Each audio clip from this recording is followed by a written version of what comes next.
you're joining with Rise and Shine. We are here with the final minutes of Rise and Shine, and we have Mr. Vipula Wanigasekera with us. That we had the discussion about different things when it comes to embarking on the spiritual journey. And sir, what do you think when it comes to being a Buddhist? Is it just being on your, just being a Buddhist, or what qualities do you need to be a Buddhist? What makes you a Buddhist? Yes, I think there are two aspects. One is connected to mundane life.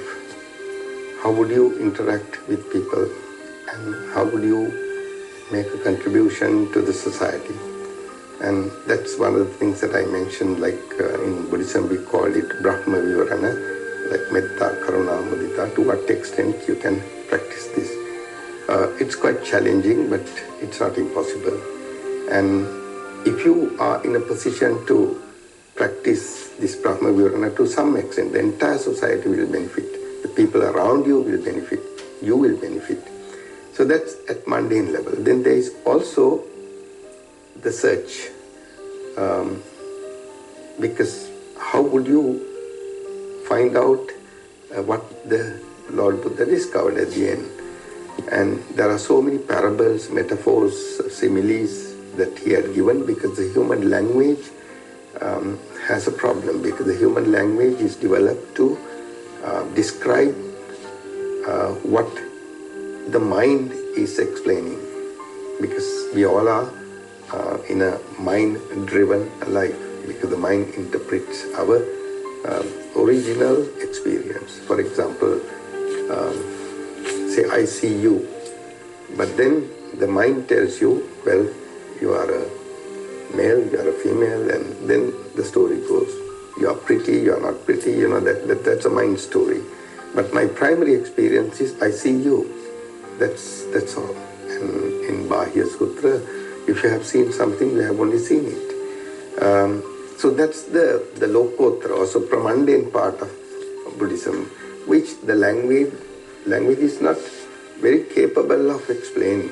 So there's also a need for a Buddhist. If you are a Buddhist, you just spend little time to find out what Lord Buddha meant through these similes, because these are all examples, like when he said the world, the universe, the stars, you, me, it's just a thought.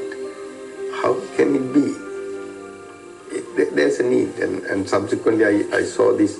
Even Mark Twain, the famous, I think, author, he had also written the same thing. So is there any way that as a Buddhist that what is taught can be made experiential rather than keeping it as a knowledge? So there are two aspects.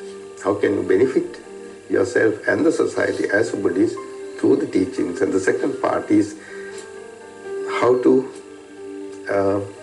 find this discovery that Lord Buddha had presented to the world. Well, yes, indeed, it was a great talk that we did have with Mr. Vipula Wanigasekera in order to leading a spiritual life, what made him, and as well as some advice to the spiritual seekers who are watching Rise and Shine today. So we thank Mr. Vipula Wanigasekera, former senior diplomat, Director General of the Tourist Board, and now the senior lecturer at NSBM. Thank you, sir, for being with us today, this full moon Poya day. And with that, we are winding up Rise and Shine for this Tuesday's edition, as you enjoy the rest of your day. And it's gonna be the full moon Poya day, where you are going to stay at home, or maybe bye-bye time from Rise and Shine from me and Tisa. Take care. Have a great day.